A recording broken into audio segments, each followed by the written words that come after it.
Jai Hind everyone. Welcome again to the Patriotic IS. Let's start our daily current affairs analysis जो हम आज के जितने भी मुख्य न्यूज़ हैं, न्यूज़ आर्टिकल हैं और जितने भी आज का एडिटोरियल है उसको हम डिटेल मैनर में स्टडी करेंगे। और जो मेजर टॉपिक है जो आज हम पढ़ने वाले हैं वो ये 7-8 टॉपिक है।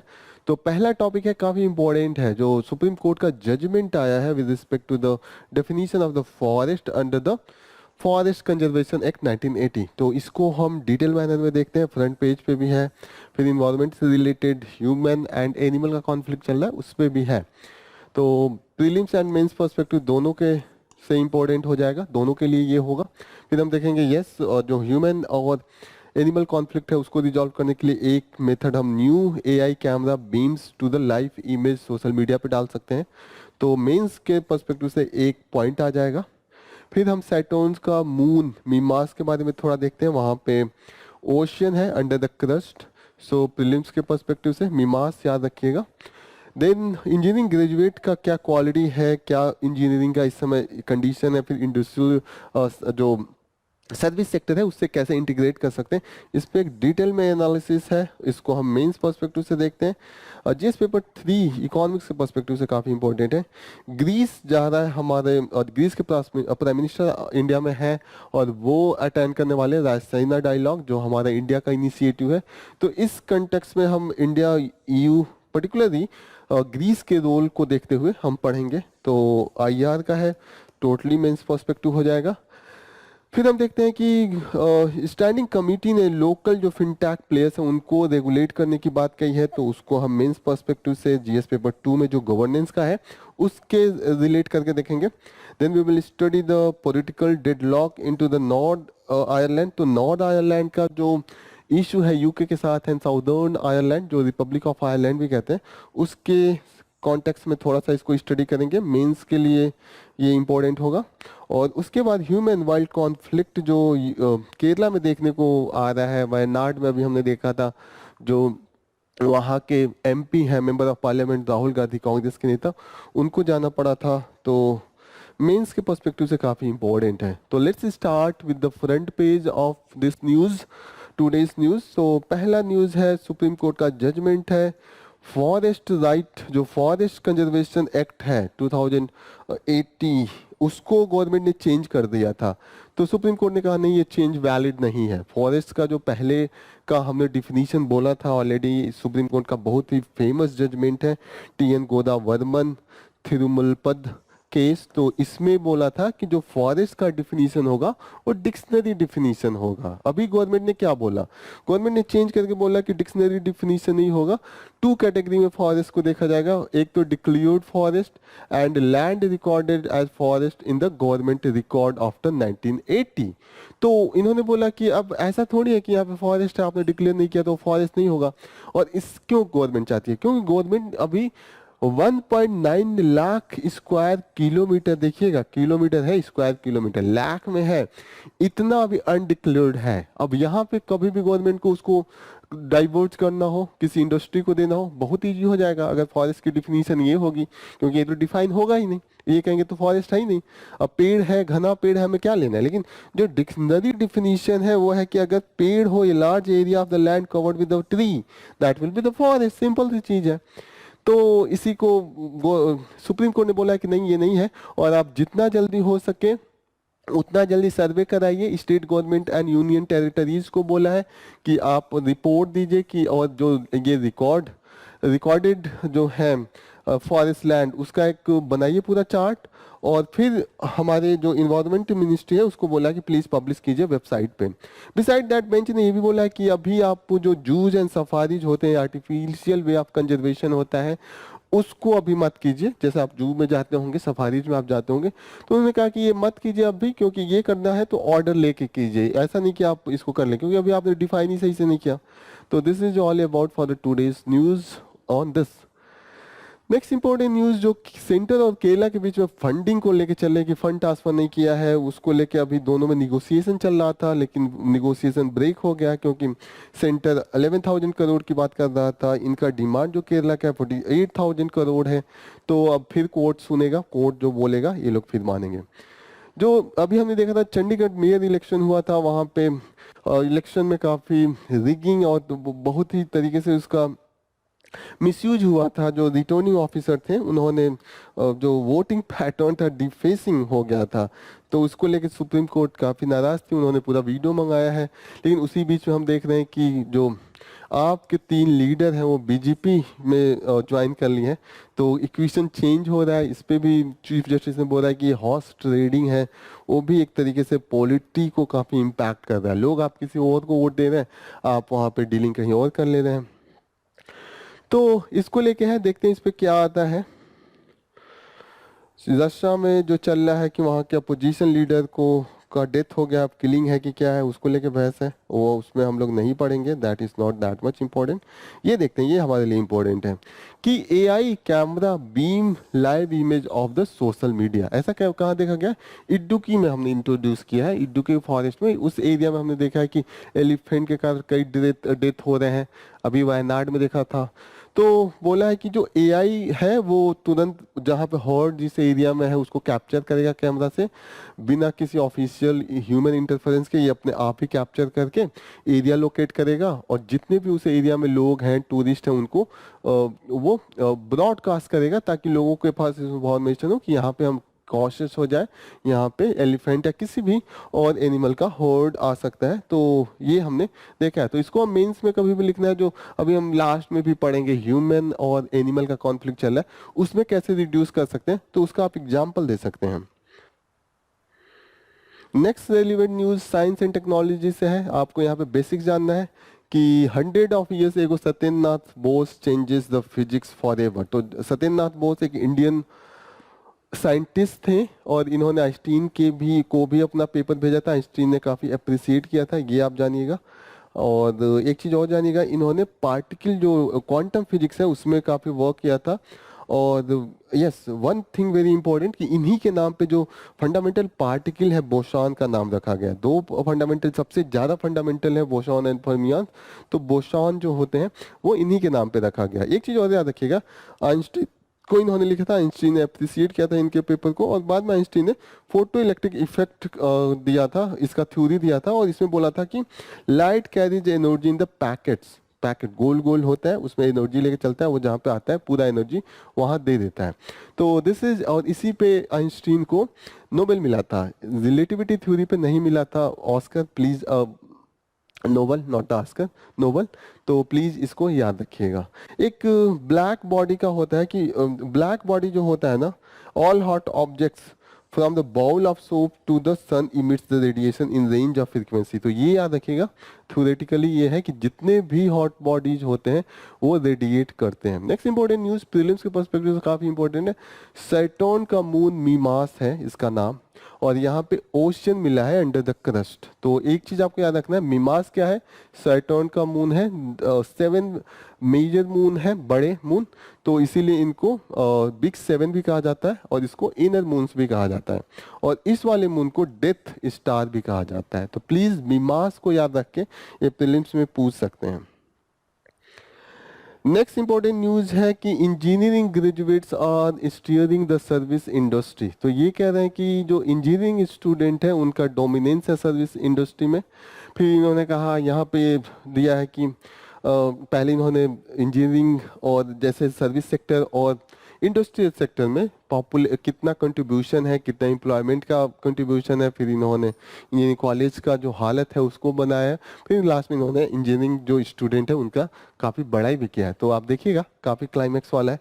पहले इन्होंने बोला कि 53% of the India's gross value added, this is from the service sector and 28% from the industry sector. समझते हैं ना कि 100 अगर रुपए आ रहा है तो 53 रुपए जो आ रहा है, 53 रुपीज सर्विस सेक्टर्स के द्वारा आ रहा है।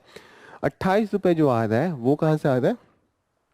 वो आ रहा है इंडस्ट्रियल सेक्टर का। रिमेनिंग क्या हुआ? Remaining agriculture sector.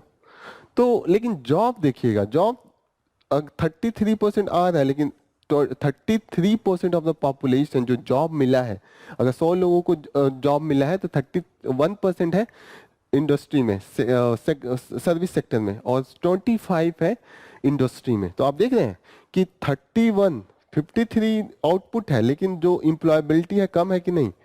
28% होके भी 25 लोगों को कर रहा है, मतलब 28 रुपए दे रहा है, 25 लोगों को जॉब दे रहा है। 53 रुपए दे के जॉब 31 को दे रहा है। इसके मतलब अगर हमें जॉब बढ़ाना है तो इंडस्ट्री सेक्टर बढ़ाना होगा। दिस इज वेरी क्लियर, क्योंकि इसमें वेज भी अच्छा होता है। एग्रीकल्चर में सबसे ज्यादा लोग होते हैं, लेकिन लोगों को देखें तो एग्रीकल्चर में जो वेज है कम है, प्रोडक्टिविटी का एक लिमिट है, उसके आगे नहीं जा सकते हैं। फिर इन्होंने लिखा है कि इंजीनियरिंग सेक्टर का क्या हाल है इस समय। This massive service industry need continuous supply of skilled of the man power, क्योंकि उसका जो ग्रोथ में है तो ज्यादा है, तो उनको मैन पावर भी चाहिए। लेकिन इन्होंने बोला है कि जो स्टैटिस्टिक बताते हैं वो बता रहे हैं कि only 57% of engineering graduate are employable. तो देखिएगा ऐसे स्टेटमेंट अक्सर आते हैं, कभी कोई कंपनी का इंडस्ट्री का मालिक देता है, जैसे अभी जो इन्फोसिस के ओनर हैं उन्होंने भी बोला था, तो नारायण मूर्ति ने, कि यस बहुत से ग्रेजुएट इंजीनियरिंग से आते हैं, हमको ट्रेनिंग देना पड़ता है, पता नहीं क्या पढ़ के आते हैं। यहाँ पे भी ये बात कही गई है। उसके सिवा ये बोले हैं कि less than 60% of available engineering seats have the enrolment. इसका मतलब ये हुआ कि इंजीनियरिंग कॉलेज के सीट्स ज़्यादा है, एडमिशन लेने वाले लोग कम है। 100 सीट आती है, 60 ही सीट भर पाती है, 40 खाली जाती है। ये हाल है। Means people don't have the money for the take the admission, और इतनी खराब हालत है कि नहीं कर रहे हैं। पहले तो ये था जब सीट्स कम थी, कॉम्पिटिशन होता था नॉर्मल इंजीनियरिंग कोर्स भी करने के लिए। अब इंजीनियरिंग कोर्स में आप पैसा जाइए कीजिए, इंजीनियर बनिए, this is so easy, this sowing, seat खाली जा रहा है, वो तो फोन कर करके बुला के एडमिशन दिला रहे हैं। आज की स्थिति ये है। 80% of the graduate engineers end up non-technical job which under related to their field। इसका मतलब ये हुआ कि मैं कर रहा हूँ इलेक्ट्रिकल इंजीनियरिंग, मैकेनिकल इंजीनियरिंग, काम जाके बैंक मैनेजर का कर रहा हूँ, बैंक में जाके कैशियर का कर रहा हूँ, जाके मैं इंश्योरेंस कंपनी में वो म्यूचुअल फंड में काम कर रहा हूँ। This has been the common. और 80% है, 80 लोग जो इंजीनियरिंग कर रहे हैं वो इंजीनियरिंग से रिलेटेड काम नहीं कर रहे हैं। अपना जो 4 साल 5 साल 6 साल पढ़ रहे हैं, जितना भी बीटेक एमटेक सब करके ले तो 6 साल हो गया, तो वो लोग वहां पे जाके उसका यूज नहीं कर रहे हैं। तो ऐसे तो पढ़ के यहाँ पे यही लगेगा, कहाँ कहाँ काम कर रहे हैं, बैंकिंग, इंश्योरेंस, हॉस्पिटैलिटी, हेल्थ, यहाँ तक कि लॉजिस्टिक सप्लाई चेन में भी उनका बहुत रोल है। तो नीचे यहाँ पे कह रहे हैं कि लेकिन ये क्यों है, ऐसा नहीं है कि they are not that much, उनका गुण है। क्या गुण है उनका कि एडॉप्टेबिलिटी एंड प्रॉब्लम सॉल्विंग उनके अंदर बहुत ज्यादा है, तो इसीलिए कोई सी भी जॉब में वो एडॉप्ट कर जाते हैं और प्रॉब्लम सॉल्व करते हैं। ठीक है, एम्प्लॉयर्स जो आज के हैं उनको चाहिए कि डायनेमिक मार्केट है, एक ही आदमी कुछ और काम कर रहा है, उसको कुछ और भी काम कराना पड़ेगा अगर टेक्नोलॉजी चेंज हो गया। तो इसलिए एम्प्लॉयर भी उनकी ट्रांसफरेबिलिटी है, उसके कारण उनको ही हायर कर रहे हैं। तो क्या क्या उनके गुण है यहाँ पे काफी अच्छे से एक्सप्लेन किया। critical thinking, problem solving, creativity, innovation, dealing with the ambiguity, adaptability and flexibility are the some of the this relevant skills that required and they have। ठीक है, फिर यहाँ पे आता है कि जब सर्विस सेक्टर को इतना नीड है और इनको भेज के करा रहे हैं, उससे अच्छा क्यों नहीं इसका स्पेसिफिक जो एक कोर्स ही करें, वहां से तैयार करें, तो काफी उनको स्पेसिफिक नॉलेज होगा। तो यहीं पे बोले हैं कि there is no generic course to the cater the need of the service sector. तो उन्होंने बोला कि अलग से आप कोर्स स्टार्ट कीजिए और उसमें जो अभी का टेक्नोलॉजी है, जैसे कि एआई है, आर्टिफिशियल इंटेलिजेंस या इंटरनेट ऑफ द थिंग्स है, उसको आप उनको पढ़ाइए और तैयार कीजिए ये सब यूज करके। तो जैसे फिनटेक एंड एजुटेक सर्विस सेक्टर है, वहाँ पे इनका काफ़ी इम्पैक्टफुल कंट्रीब्यूशन रहेगा। फिर इन्होंने कहा कि इसमें वुमेन्स का भी काफ़ी फायदा है सर्विस सेक्टर में। सर्विस सेक्टर का एजुकेशन वुमेन के लिए अच्छा है, क्योंकि जैसे और आपको सिविल सर्विस और सिविल इंजीनियरिंग और मैकेनिकल इंजीनियरिंग, इलेक्ट्रिकल इंजीनियरिंग, उसमें मशीन के पास आपको जाकर सीखना होता है और आपको वहाँ पे फिजिकल प्रेजेंस चाहिए। लेकिन जो सर्विस सेक्टर है यहाँ पे केवल you have to speaking different knowledge course वही देना है, तो वहाँ फिजिकल प्रेजेंस नहीं चाहिए, ऑनलाइन ही पॉसिबल है, तो इसलिए कॉस्ट भी कम लगेगा। तो वीमेंस का जो पार्टिसिपेशन है, जैसे इन्होंने दिया कि पीरियोडिक लेवल फोर्स सर्वे का जो रिपोर्ट है, 37% womens are in the work force, 63% out of the work force. अगर 100 लोग काम कर रहे हैं, 100 वीमेन है, तो 37 वुमेन ही जॉब कर रही हैं, 63 नहीं कर रही हैं। करती हैं वो, वुमेन्स हाउस में उनका बहुत पार्टिसिपेशन है, लेकिन पेड जॉब नहीं है। तो यही बोला जा रहा है कि अगर ऐसा कहा जाए तो वुमेन्स का, जैसे क्यों, वो तो काम करते हैं घर पे, हाउस होल्ड केयर में, उनको तो छुट्टी भी नहीं मिलता, वो they work for the 7 days without any leave. तो उनके लिए ये है कि उनको कोई ऐसा कोर्स चाहिए जहाँ पे घर पे का भी काम करके कर ले, तो ये ऑनलाइन मोड में प्रोवाइड किया जा सकता है। और अगर इसको बढ़ावा दिया जाए तो वुमेन्स का पार्टिसिपेशन इंक्रीज होगा। This is all about. Next important news है ग्रीस के जो प्राइम मिनिस्टर हैं वो ग्रीक प्राइम मिनिस्टर मिट्सोटाकिस, ठीक है, वो इंडिया में है जो रायसीना हिल्स डायलॉग है उसको करने के लिए। तो ये कहा जा रहा है कि इसमें Greece gateway to the Asia and India gateway to the Europe, मतलब ग्रीस के लिए इंडिया को आप गेटवे देखिए टू द एशिया का, और इंडिया का अगर एंट्री मारना है यूरोप में तो ग्रीस जो है वो गेटवे का काम करेगा। तो इन्होंने बोला कि हमारे बीच already old and traditional friendship है। अब हम अलेक्जेंडर के टाइम से देखते हैं, जो चंद्रगुप्त मौर्य हैं उनका जो मैरिज किए थे वहाँ के इनके वन ऑफ द कमांडर के साथ जो अलेक्जेंडर थे, तो वहाँ से है। और हम देखते हैं कि बहुत से जो आर्ट एंड कल्चर में भी इम्पैक्ट है, हेलेनिस्टिक आर्ट एंड कल्चर का इम्पैक्ट जो गांधार स्कल्पचर पे है इन्हीं से है। तो कहीं ना कहीं ओल्ड ट्रेडिशन है, हाई लेवल। तो इन्होंने बोला कि इसको बढ़ाते हैं। और इस प्राइम मिनिस्टर के साथ हमने देखा कि ये high level of the Greek business delegation भी आया हुआ है। तो ये है कि कुछ ना कुछ तो बिजनेस डीलिंग कुछ एग्रीमेंट आने वाला है। तो इन्होंने कहा कि a manufacturing base for the their global operation India को बनाया जा सकता है। तो कहीं ना कहीं एफर्ट होगा ग्रीक के तरीके से और इसको बढ़ाना चाहिए। फिर इन्होंने कहा कि प्रिजनर्स ऑफ ज्योग्राफी, किसको बोला, ग्रीस और इंडिया दोनों को, दोनों का लोकेशन देखिए ज्योग्राफी में इतना प्राइम है कि ये आप इंडिया का देखिए, India is in the Indian ocean, और इंडियन किसी भी ओशियन का नाम सिर्फ एक कंट्री के नाम पे पड़ा है, वो इंडियन ओशियन इंडिया के नाम पे, और किसी भी ओशियन का नाम किसी कंट्री के नाम पे नहीं है। तो ये हमारा डोमिनेंस है। तो इंडिया लेकिन उसका पोटेंशियल यूज नहीं है, जैसे ही ग्रीस का है मेडिटेरियन सी में, लेकिन उतना नहीं है जो इसका वैल्यू होना चाहिए। फिर इन्होंने आगे समझाया कि इंडिया का बढ़ रहा है, कई एरिया में इन्होंने एग्जाम्पल दिया है कि कैसे इंडियन ओरिजिन के लोग हैं वहाँ पे काम कर रहे हैं। फिर इन्होंने एक एग्जांपल दिया कि इंडियन कंस्ट्रक्शन कंपनी है जो काफ़ी इन्वॉल्व है ग्रीक कंस्ट्रक्शन में, और कई एग्जांपल दिए हैं कि वहाँ का एयरपोर्ट, आइलैंड ऑफ द क्रीटे, इन सबको बना रहे हैं। तो यहाँ पे ट्रांस अटलांटिक शिपिंग मार्केट में वो काफ़ी लीडिंग है। फिर यहाँ पे दिया है कि जो अब इस सब चीज़ों में क्या हमें चाहिए, एक तो हमारा कनेक्टिंग पॉइंट है India middle east Europe economic corridor जो हमने अभी स्टार्ट किया है। यूरोप भी काफ़ी इंथ्यूजियास्टिक है, इंडिया भी है, वेस्ट एशिया भी है, क्योंकि एक तरीके से ये एक अल्टरनेटिव है जो Chinese one belt one road initiative है। तो ये इसको जल्दी से इसको मतलब स्पीडी मैनर में गेन करना चाहिए। और जो इंडिया और यूरोप के बीच में निगोशिएशन चल रहा है on the trade and investment agreement, इसको जल्दी से जल्दी फाइनल करें। ठीक है, आपको याद रखना है कि इंडिया का जो ये India you bilateral trade investment agreement है, ये भी निगोशिएशन के है, अभी फाइनलाइज नहीं हुआ। जो ट्रेड एग्रीमेंट है वो भी अभी फाइनलाइज नहीं हुआ है।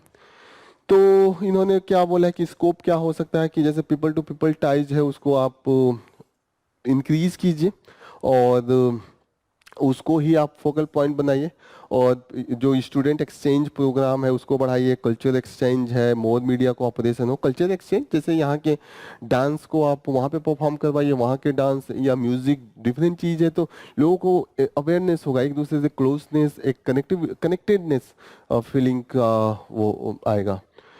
This is all about. Next important news है कि January export number suggest global shipping owes it to hit.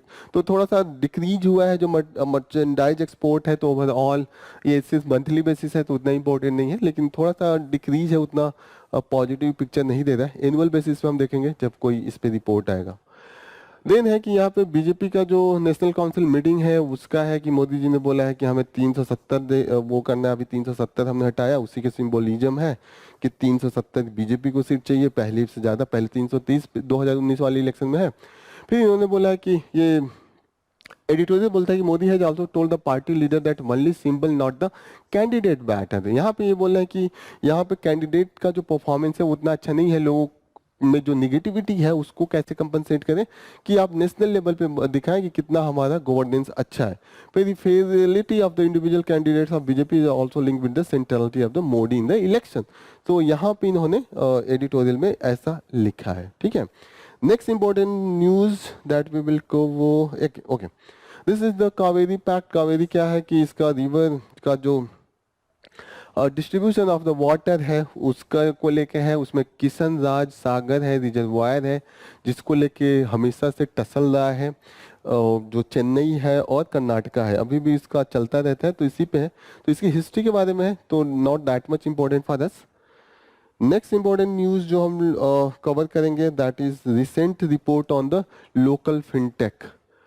ठीक है, तो हमारी पार्लियामेंट्री कमेटी है, standing committee on the communication and information है, उन्होंने पाया है कि जो फिनटेक का वैल्यू और जो ट्रांजैक्शन है, यूज है, फिनटेक क्या होता है, फिनेंशियल टेक्नोलॉजी, जो हमारे जैसे आजकल हम कोई भी किसी ऐप के द्वारा पैसे ट्रांसफर कर देते हैं ना, जैसे फॉर एग्जांपल फोन पे का आप यूज करते हैं, यूपीआई का करते हैं, तो उस पर आप पे करते हैं ना ऐप्स के द्वारा, या आप स्कैन कोड, आपको फिजिकली बैंक नहीं जाना पड़ता है, फिजिकल पैसे नहीं देना पड़ता है, वहाँ पैसे दिखे नहीं, ट्रांजेक्शन हो जाए, आपको सामान मिल जाए, आपने बिना पैसे दिए ट्रांसफर कर दिया, पैसे दे दिया, not in the currency. Okay, तो वो फिनटेक कंपनी, जैसे आपको कोई अब इंश्योरेंस कराना है तो आपको जाना नहीं है, आपको ऑनलाइन ऐप मिलेगा, ऐप पे आपको टिक टिक टिक करना है, आपका हो जाएगा।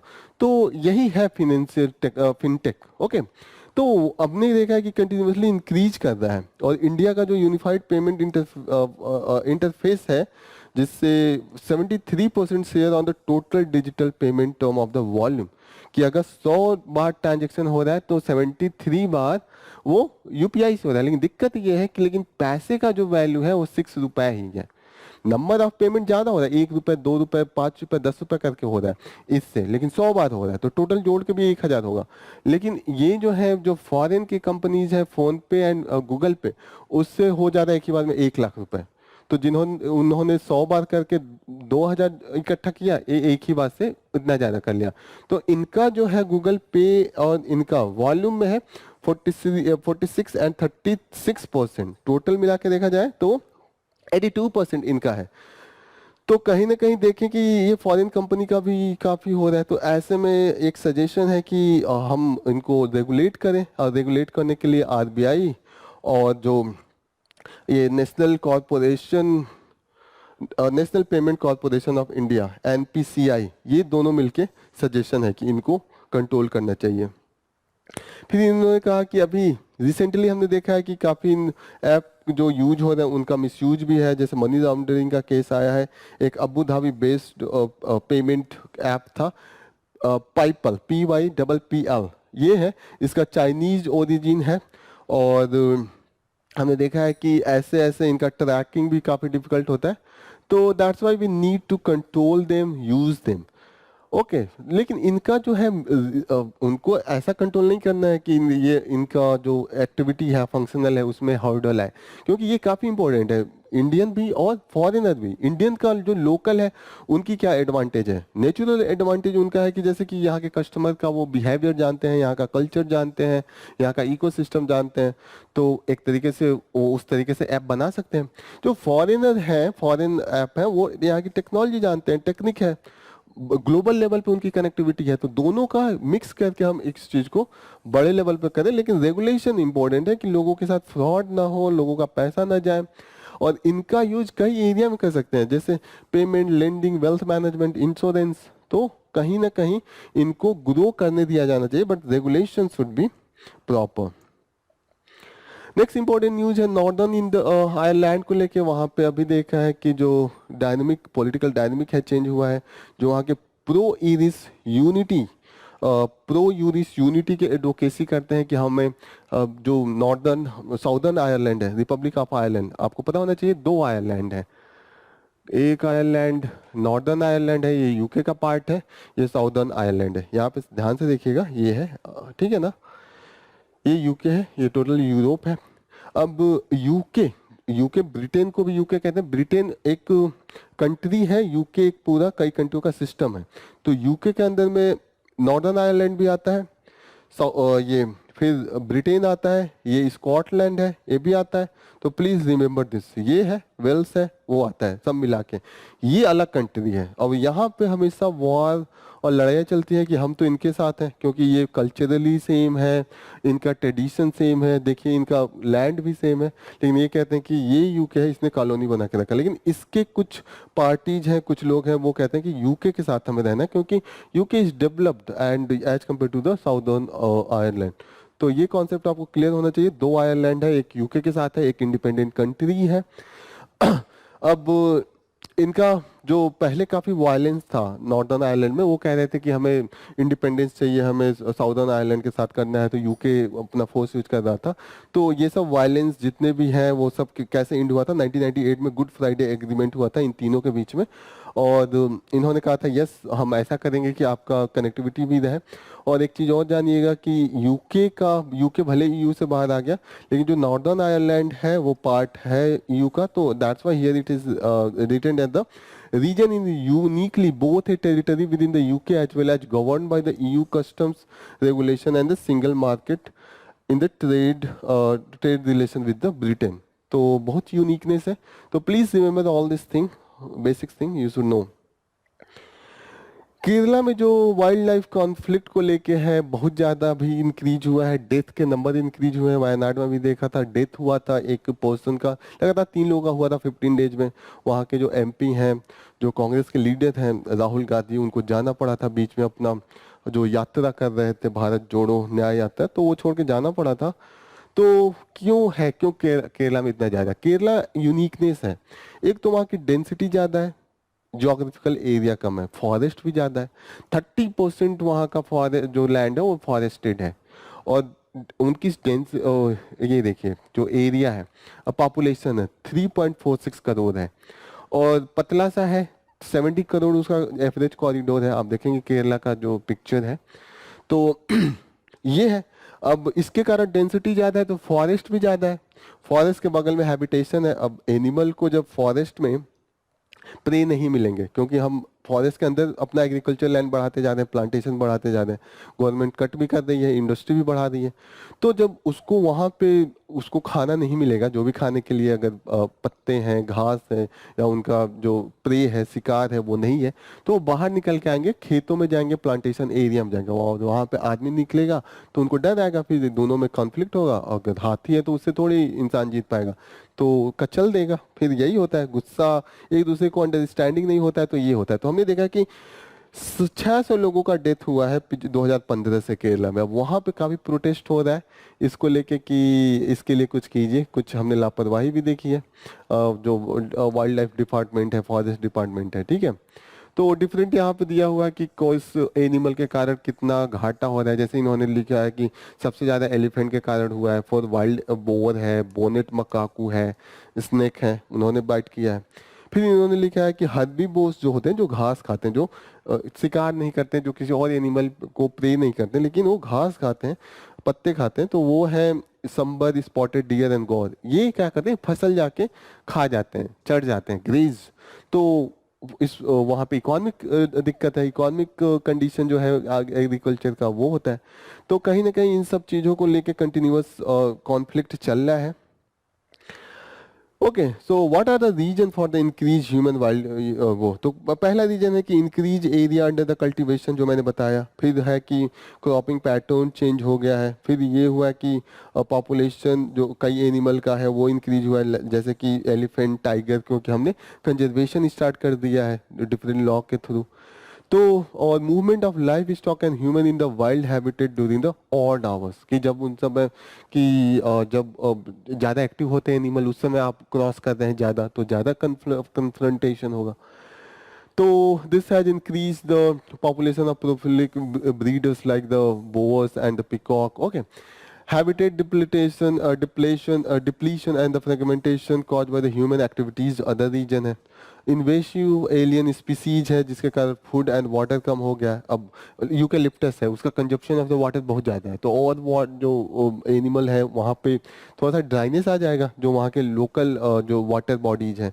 मोनोकल्चर भी देखा है, जैसे यूकेलिप्टस एंड अकेशिया। अकेशिया एक प्लांट है, तो ये अभी एंट्री मारी है, तो लोकल प्लांट है वो इम्पैक्टेड है। तो क्या सोल्यूशन इन्होंने निकाला है? सोल्यूशन जैसे कि उन्होंने एलिफेंट प्रूफ ट्रेंच बनाए, खोद दिया ताकि एलिफेंट उसको क्रॉस ही नहीं कर पाए। फिर सोलर पावर फेंस भी बना रहे हैं कि वो फेंसिंग हो जाएगी तो वो क्रॉस ही नहीं कर पाएगा। लेकिन दिक्कत है कि फेंसिंग में भी दिक्कत है, फेंसिंग किया है फिर लोगों ने ही तोड़ दिया। लोगों को चाहिए कि उधर घास और पत्ते ज़्यादा है फॉरेस्ट में, अपने अब एनिमल को चराने के लिए ले जाना है तो तोड़ देते हैं। अब हाथी भी है, वो पैर से मार मार के तोड़ देती है, तो ये भी है। ठीक है, तो ये रीजन है कि सक्सेस नहीं हुआ है। There are several reason where there is the mechanism have not been install, कई जगहों पे इंस्टॉल ही नहीं हुआ है। ठीक है, फिर इन्होंने बोला है कि a part of the state government new eco restoration policy, जिसमें इन्होंने कहा कि जो लोकल प्लांट है उसको करेंगे। वाइल्ड मैंगो है, वाइल्ड गूसबेरी, वाइल्ड जैकफ्रूट, तो प्लीज़ रिमेंबर रखिएगा कि ये लोग वहाँ का लोकल, ये लोग ये प्लांट है। इस बार वाइल्ड जैकफ्रूट को पूछा भी था यूपीएससी ने। ठीक है, तो इंश्योर फूड सिक्योरिटी करने की कोशिश की जाए तो ये भी एक मेजर हो सकता है। Okay, so this is all about the solution. Beside that you should know that कि अभी सेंटर ने बोला था कि इकोनॉमिक सेंसिटिव जोन डिक्लेयर करें, स्टेट गवर्नमेंट विरोध कर रहा है, कह रहा है कि इकोनॉमिक सेंसिटिव जोन आप करेंगे फिर वो उस एरिया में कोई ह्यूमन एक्टिविटी नहीं होगा और ह्यूमन पॉपुलेशन काफ़ी क्लोज है, तो पीपल भी अपोज करेंगे, इम्प्लीमेंटेशन काफ़ी मुश्किल होगा। तो urging this center to exempt the state from its setting of the eco-sensitive zone. Okay, ecological sensitive zone, not the economic sensitive zone. Please correct it. Okay, so this is all about this has been, however, in the state that is densely populated with the severe land scarcity, this is not possible to implement. यही दिया है। तो this is all about for the today's news। और थोड़ा सा देखिए और भी छोटे छोटे चीज़ें उसको जल्दी से कवर करते हैं। यहाँ पे पपुआ न्यू गिनिया न्यूज़ में है, यहाँ पे कुछ इंटरनल कॉन्फ्लिक्ट है, वॉरिंग क्लेन है। क्लेन अभी भी आपने ऋग्वेद में पढ़ा होगा, वैदिक काल वो पीरियड में कि क्लेन आपस में लड़ रहे थे, यहाँ पे भी लड़ रहे हैं आज के भी डेट में। ये है पपुआ न्यू गिनिया, ये इंडोनेशिया से बॉर्डर बना रहा है, ये इंडोनेशिया है, प्लीज़ रिमेंबर। बिस्मार्क सी है यहाँ पे, आरफूरा सी है, तो प्लीज़ रिमेंबर कहीं आपको ये न लगे कि बिस्मार्क से यहाँ कहाँ से आ गया, इटली में होना चाहिए, जर्मनी में होना चाहिए। सोलोमन सी है, तो please remember all this thing. Just ये सोचे कि इनका बॉर्डर है इंडोनेशिया के साथ, that is all about land border है। फिर इनका जो सी है आसपास वो देख लीजिए। नेक्स्ट इम्पोर्टेंट न्यूज़ जो है, यस यहाँ पे चल रहा है इंटरनल फाइट, यहाँ पे भी है। कॉन्गो में, डेमोक्रेटिक रिपब्लिक ऑफ कॉन्गो क्यों है? आरबी M23 rebel backed by the Rwanda and Congolese force, इसको भी एक बार देख लेते हैं कहाँ पे ये है। ये है कॉन्गो और ये है जाम्बिया।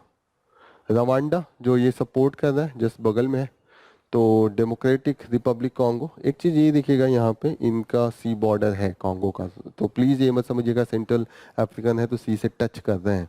जाम्बिया नहीं है, रवांडा टोटली लैंड लॉक हैं ये दोनों। जाम्बिया इसलिए बोल रहा हूँ क्योंकि नेक्स्ट न्यूज़ जो है वो जाम्बिया से रिलेटेड है। वहाँ पे अफ्रीका में हमने देखा है कि रिसोर्स को लेके जो कॉलोनाइजेशन हुआ था वो अभी भी चल ही रहा है, न्यू कॉलोनियलिज्म। यहाँ पे लिखा है कि west challenge the China's hold on the critical minerals in the African continent. तो जो पहले भी अफ्रीका का ये जो प्रॉपर्टी है वो वो उनके लिए एक तरीके से निगेटिव इम्पैक्ट है। तो दो जो मेन एरिया यहाँ पे मेंशन है, जाम्बिया एंड कॉन्गो, ये किसके लिए है? कॉपर के लिए। They are known for the copper and cobalt. So ये 10 के फंगुरूम माइन है, एक बार इसको भी देखते हैं कहाँ पे है। ये है कॉन्गो में ही है, तो प्लीज़ रिमेंबर दिस, कॉन्गो का ये है, जाम्बिया यहाँ पे, इन दोनों के यहाँ पे भी, जाम्बिया में भी cobalt and copper is very high. तो इसके लिए चाइना अपना वो कंपनी भेज भेज के एक्सप्लॉइट करने की कोशिश कर रहा है। वेस्टर्न कंट्री यूएस कह रहे हैं हम भेजेंगे, और चीले भी कॉपर के लिए काफ़ी फेमस है, तो please remember they have the good resource of the copper. So this is all about for the 2 days news. हम यहीं पे अपना जो सेशन है कंप्लीट करके कंक्लूड करते हैं। Thank you for joining the session, all the best, जय हिंद।